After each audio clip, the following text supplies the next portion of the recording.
par... Et nous voici en direct sur Euronews pour suivre les déclarations de sortie du Conseil de défense à l'Elysée à Paris. Dans ce moment très difficile, vont aux victimes et à toutes ces familles touchées par ce drame insoutenable.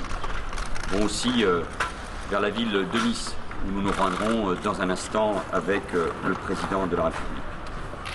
Le terrorisme, et nous le disons depuis longtemps, est une menace qui pèse lourdement sur la planète et qui pèsera encore longtemps. J'avais déjà eu l'occasion de dire que malheureusement, nous pouvions connaître de tels événements et qu'il y aurait de nouvelles victimes innocentes. Nous faisons face à une guerre que le terrorisme nous livre. Et le but des terroristes, c'est d'installer la peur et la panique. Mais la France, le président de la République le rappelait hier, est un grand pays et une grande démocratie qui ne se laissera pas déstabiliser. L'urgence, c'est ce que nous avons évoqué il y a un instant, c'est bien sûr l'accueil des familles et la restitution des dépouilles de leurs proches après l'identification. L'ensemble des services de l'État sont mobilisés, qui ne se laissera pas déstabiliser. L'urgence, et c'est ce que nous avons évoqué il y a un instant, c'est bien sûr l'accueil des familles et la restitution des dépouilles de leurs proches après l'identification. L'ensemble des services de l'État sont mobilisés pour aider les familles et les accompagner dans ce moment particulièrement difficile, sur le plan médical, sur le plan psychologique.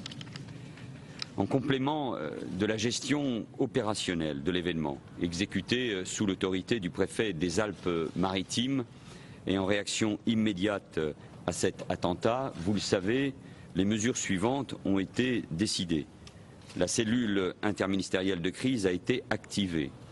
Le département des Alpes-Maritimes a été placé au niveau alerte attentat du plan Vigipirate.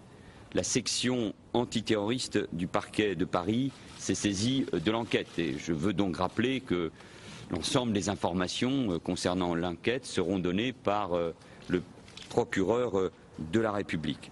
La cellule interministérielle d'aide aux victimes a été activée. En outre, le président de la République, il a eu l'occasion de le dire cette nuit à nos compatriotes, a décidé le maintien à son niveau maximum de l'opération Sentinelle, ainsi que le recours à la réserve opérationnelle de premier niveau de la gendarmerie nationale. Les effectifs supplémentaires ainsi mobilisés permettront de maintenir dans la durée un niveau de vigilance et de protection élevé.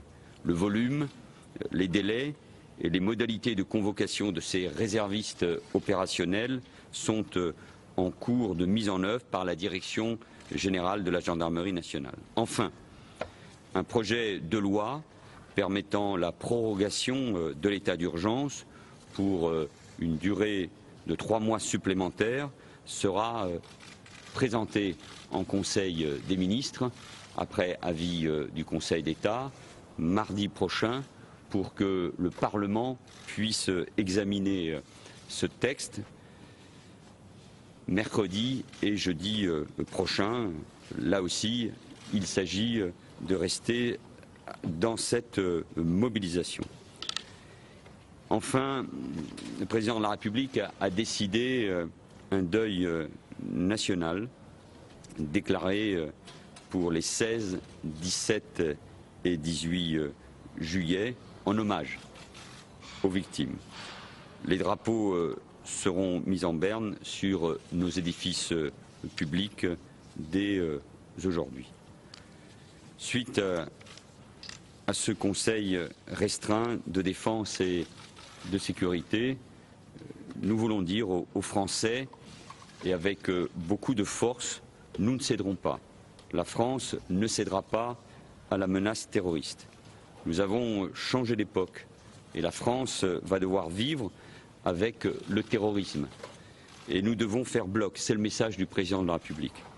Être solidaires, faire preuve de sang-froid collectivement. La France a été frappée une nouvelle fois dans sa chair, un 14 juillet, jour de notre fête nationale. On a voulu atteindre l'unité de la nation française. Alors, la seule réponse digne, responsable de la France sera celle qui restera fidèle à l'esprit du 14 juillet, c'est-à-dire celui d'une France unie et rassemblée autour de ses valeurs. Et nous ferons bloc, c'est la seule exigence qui vaille aujourd'hui. Mesdames et messieurs, nous aurons l'occasion évidemment tout au long de la journée de donner un certain nombre d'éléments supplémentaires.